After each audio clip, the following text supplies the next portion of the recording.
Rok 1519. Poranek na pograniczu Mazowsza i państwa zakonnego. Śnieg leży na polach, drogi są ciężkie, rozmokłe, miejscami skute lodem. Nad Działdowem wisi zimna mgła, a ponad nią ciemna bryła krzyżackiego zamku. To nie jest Malbork. Nie jest to potężna stolica zakonu, o której śpiewają kroniki i którą wspominają wielkie wojny. To nie jest miejsce, które trafiło na okładki podręczników. Ale w roku 1520 Działdowo staje się jednym z tych punktów, gdzie historia Polski i zakonu krzyżackiego znowu zderza się stalą, ogniem i dymem. Za murami zamku siedzi załoga wierna wielkiemu mistrzowi Albrechtowi Hohenzollernowi. Przed murami pojawiają się wojska polskie, nie zawsze świetnie wyposażone, nie zawsze gotowe do długiego oblężenia, ale zdeterminowane, bo to już nie tylko kolejny zatarg graniczny, to ostatnia wojna polsko-krzyżacka. Wojna, która miała rozstrzygnąć, czy zakon nadal będzie udawał niezależną potęgę nad Bałtykiem, czy wreszcie ugnie kark przed królem polskim. I zanim dojdzie do słynnego hołdu pruskiego w 1525 roku, zanim Albrecht Hohenzollern uklęknie na rynku krakowskim przed Zygmuntem Starym, zanim dawne państwo zakonne zmieni się w świeckie Prusy książęce, wcześniej płonąć będą mniejsze twierdze. Jedną z nich było Działdowo. Działdowo leżało w miejscu szczególnym. To była brama, punkt styku, teren, na którym kończył się świat Mazowsza, a zaczynał świat krzyżackiego porządku chłodnego, wojskowego, opartego na zamkach, urzędnikach, komturiach i wójtach. Zamek w Działdowie był budowlą gotycką, związaną z administracją zakonną. Jego początki sięgają XIV wieku, a budowę zamku datuje się na lata 1344-1391.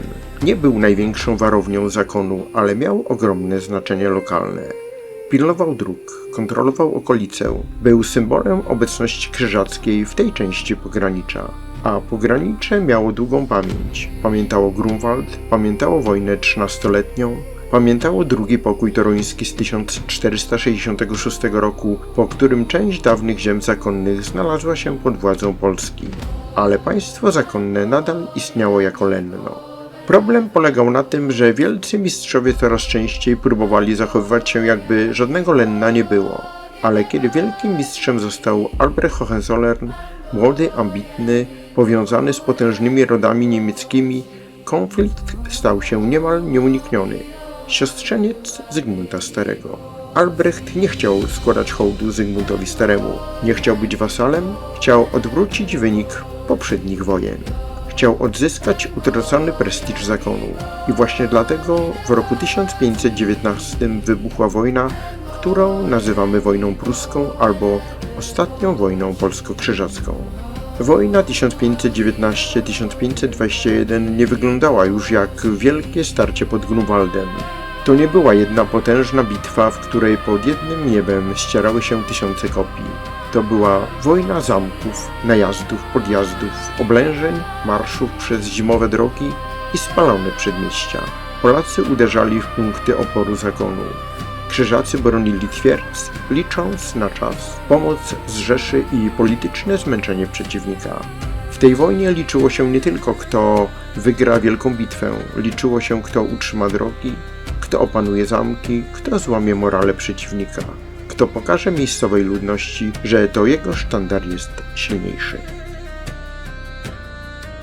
W tym sensie Działdowo było ważniejsze niż mogłoby się wydawać, bo każdy zdobyty zamek krzyżacki był ciosem w autorytet wielkiego mistrza.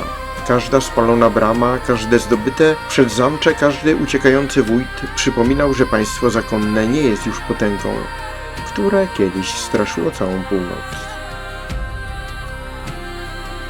Grudzień 1519 roku według informacji podawanych przez Muzeum Pogranicza w Działdowie Polacy ruszyli na zamek 31 grudnia 1519 roku. Pierwsza próba zakończyła się niepowodzeniem, ponieważ zabrakło machin oblężniczych, bombard i innego sprzętu.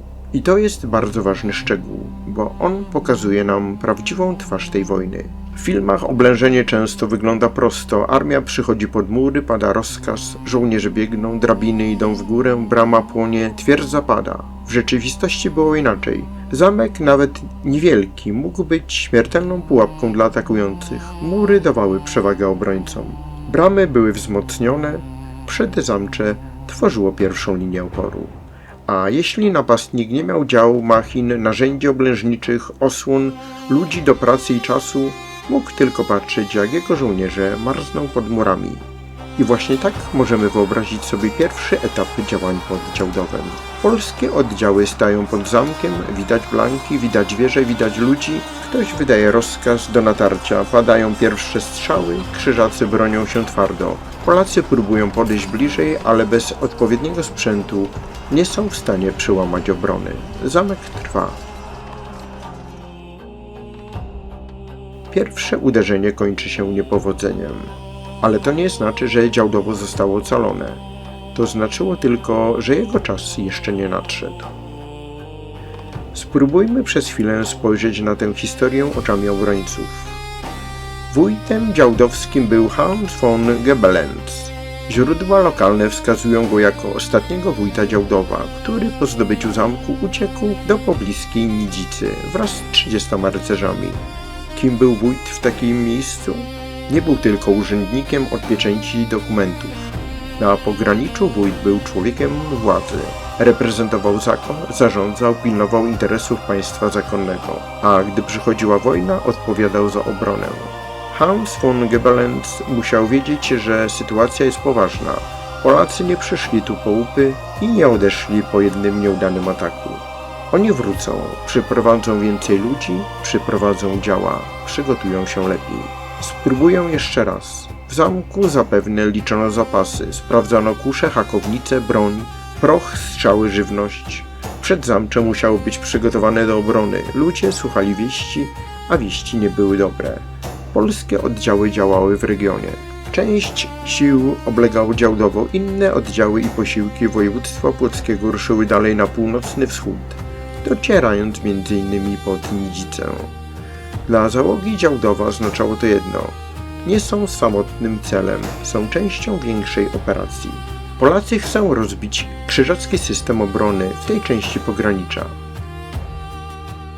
Decydująca próba następuje w kwietniu 1520 roku. Tym razem wojskami polskimi dowodzi Piotr Kryski, kasztelan płocki. To właśnie jego nazwisko pojawi się przy zdobyciu zamku w Działdowie. Kryski nie był przypadkowym dowódcą. Jako kasztelan płocki reprezentował siłę Mazowsza i Korony na tym wrażliwym odcinku.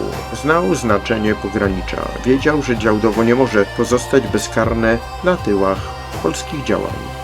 Tym razem Polacy byli lepiej przygotowani. Sprowadzono bombardy, nie przychodzili tylko z gniewem.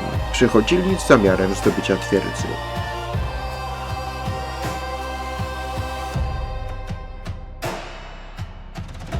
I tu zaczyna się właściwy dramat.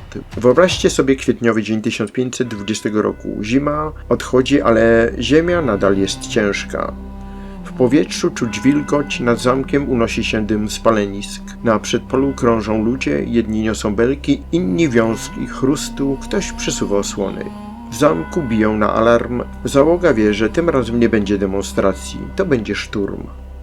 Z dostępnych informacji wynika, że podczas zdobywania zamku Polacy spalili wieże obronne wraz przed zamczem, a sama twierdza została zdobyta. Inne opracowania podkreślają, że przedzamcze i otaczające je umocnienia zostały całkowicie zniszczone, a zamek poważnie ucierpiał. I tu w ruch weszły bombardy, których nie było w 1519 roku. To one zadecydowały o zwycięstwie. Historia oblężenia najczęściej nie wyglądała jak rycerska ballada. To była brutalna praca wielu ludzi naraz. Jedni ciągnęli belki, inni podkładali ogień, jeszcze inni osłaniali ich tarczami, ktoś krzyczał rozkazy, ktoś upadał w błoto, inni odpalali bombardy. Ktoś inny rozbijał przeszkody przy bramie, a potem nagle przychodziła chwila, w której obrońcy wiedzieli, że dłużej nie utrzymają pozycji.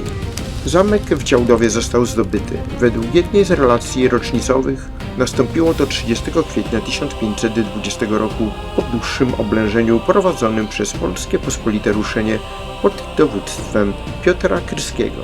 Z kolei opracowania zamkowe mówią o długim 9-tygodniowym oblężeniu zakończonym zdobyciem i zniszczeniem Działdowa przez wojska króla Zygmunta.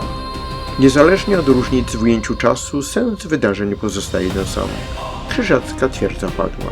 Najbardziej filmowy moment tej historii przychodzi na końcu.